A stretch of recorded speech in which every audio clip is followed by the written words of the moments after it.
અમરેલીના ઢોલરવા ગામમાં જીવતા સમાધિની જાહેરાતથી હડકંપ. અમરેલીમાં જીવતા સમાધિના એલાનથી હડકંપ મચ્યો. ઢોલરવા ગામ છેલ્લા કેટલાક દિવસોથી ચર્ચાનું કેન્દ્ર બન્યું છે. વાત જ કંઈક એવી હતી કે અહીં ગામના અર્જણ ખુમાણે આજથી એકાદ મહિના પહેલા જાહેરાત કરી હતી કે તેઓ 2 એપ્રિલના રોજ સવારે 9 થી 11 વાગ્યાના શુભ મુહૂર્તમાં શરીર ત્યાગ કરી જીવતા સમાધિ લેશે.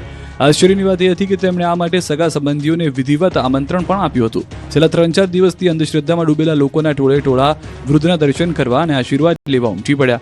ગામમાં જાણે કોઈ ઉત્સવ હોય તેવો માહોલ સર્જાયો. આ અંગેની જાણ થતાં ગંભીરતાને ધ્યાને રાખી વિજ્ઞાન જાથા હરકતમાં આવ્યું. ચેરમેન જયંત પંડ્યા ગામમાં પહોંચ્યા અને જીવતા જગત્યું કરવાની જાહેરાત કરી નાટક કરનારને સમજાવ્યા અને ખોટા ધતિંગ બંધ કરવા અપીલ કરી.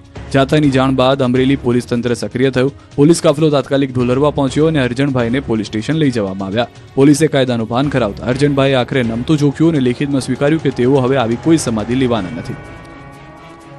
ભાવનગરના ખાંભા ગામે માતાજીના માંડવામાં પ્રસાદી લીધા બાદ 150થી વધુ લોકોની તબિયત બગડી. ભાવનગર જિલ્લાના સિહોરના ખાંભા ગામે માતાજીના માંડવામાં પ્રસાદી લીધા બાદ 150થી વધુ લોકોની તબિયત બગડી.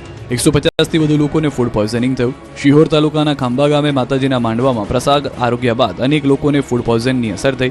200થી વધુ લોકોએ જમણવારમાં પ્રસાદ આરોગ્યો હતો. જમણવાર બાદ ઝાડા ઉલટીની અસર સાથે એક પછી એક લોકોની તબિયત લથડી. જમણવાર પછી એક બાદ એક લોકોને હોસ્પિટલ ખસેડવાની ફરજ પડી. હોસ્પિટલમાં જગ્યા ખૂટી પડી હતી. તંત્ર દ્વારા ખાંભા ગામે હંગામી ધોરણે હોસ્પિટલ શરૂ કરવામાં આવી. જામનગરમાં 5 મહિલાએ યુવકની કરી ધોલાઈ.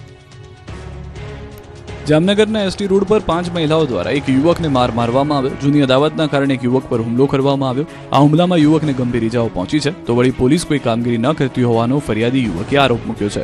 યુવકના 5000 રોકડ અને સોનાના ચેનની લૂંટ કરી હોવાનો દાવો યુવકે કર્યો. તેમજ નાયકા ગેંગ દ્વારા હુમલો કરવામાં આવ્યો હોવાનો યુવકે દાવો કર્યો. ત્યારે કોઈ કાર્યવાહી નહીં કરાય તો યુવકે આત્મવિલોપન કરવાની ચીમકી આપી છે. મહેસાણા અને સુરતમાં તસ્કરો બેફામ બન્યા. રહીશો જાગી જતા તસ્કરોએ પથ્થરમારો કર્યો. મહેસાણા શહેરના રાધનપુર રોડ પર આવેલી સોસાયટીઓમાં તસ્કરોએ ફરી એકવાર માથું ઉંચક્યું છે. તિરુપતિ શુકન બંગલોઝમાં રહેતા હર્ષદભાઈ રમેશચંદ્ર પટેલ પોતાના મકાનને લોક કરી સહપરિવાર વતન જેતલ વાસણા ગયા હતા. આ દરમિયાન બંધ મકાનનો લાભ ઉઠાવી અજાણ્યા તસ્કરોએ દરવાજાનો નકુચો તોડી અંદર પ્રવેશ કર્યો. તસ્કરોએ બેડરૂમમાં રહેલા લાકડાના કબાટમાંથી 5 ગ્રામ સોનાની લટકણ, 30 ગ્રામ ચાંદીની બંગડીઓ, 200 ગ્રામ ચાંદીના સિક્કા અને રોકડ 15,000 મળી કુલ 1,10,000ની મત્તાની ચોરી કરી પલાયન થઈ ગયા. બાદમાં અન્ય એક સોસાયટીમાં ચોરીનો પ્રયાસ કરતા જાગી ગયેલા રહીશોએ છૂટા દંડાનો ઘા કરી તસ્કરને ભગાવ્યો. તો સામેથી તસ્કરોએ રહીશો પર પથ્થરમારો કરતા ભાગવું પડ્યું. જે બાદ તસ્કરો ફરાર થઈ ગયા. બીજી તરફ સુરતના ઉધના વિસ્તારમાં આવેલી જાણીતી સનરાઈઝ હોસ્પિટલના સિયા મેડિકલ સ્ટોરમાં ચોરીની એક સનસનીખેજ ઘટના બની. સાંજે અંદાજે 5:30 કલાકે એક અજાણ્યો શખ્સ ગ્રાહક બનીને સ્ટોરમાં પ્રવેશ્યો હતો અને તક મળતા જ ફ્રીજમાં રાખવામાં આવેલા મોંઘા ભાવના ઇન્જેક્શનની ચોરી કરી. આ સમગ્ર ઘટના મેડિકલ સ્ટોરમાં લાગેલા સીસીટીવીમાં કેદ થઈ ગઈ હતી. આરોપી અત્યંત સફાઈપૂર્વક ફ્રીજ ખોલીને તેમાંથી 12 નંગ ટર્મિન અને 2 નંગ એમ્બ્યુલિન ઇન્જેક્શનની ચોરી કરી. આ ચોરી કરેલા ઇન્જેક્શનની બજાર કિંમત આશરે 24,000 જેટલી છે. આ ઇન્જેક્શનનો ઉપયોગ મુખ્યત્વે ઓપરેશન થિયેટરમાં દર્દીને બેભાન કરવા માટે અથવા બ્લડ પ્રેશરના ચોક્કસ સંચાલન માટે કરવામાં આવે છે. અમદાવાદમાં બેફામ એએમટીએસ બસે બળદગાડાને અડફેટે લીધું. ટોળાએ બસમાં તોડફોડ કરી.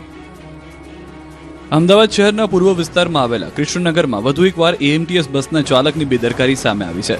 સરદાર ચોકથી વિજય પાર્ક તરફ જવાના માર્ગ પર પૂરપાટ ઝડપે આવતી બસના ચાલકે સ્ટીયરિંગ પરથી કાબુ ગુમાવતા એક બળદગાડાને જોરદાર ટક્કર મારી. આ અકસ્માતને પગલે સ્થાનિક લોકોમાં ભારે રોષ જોવા મળ્યો. લોકોનું મોટું ટોળું એકઠું થઈ ગયું.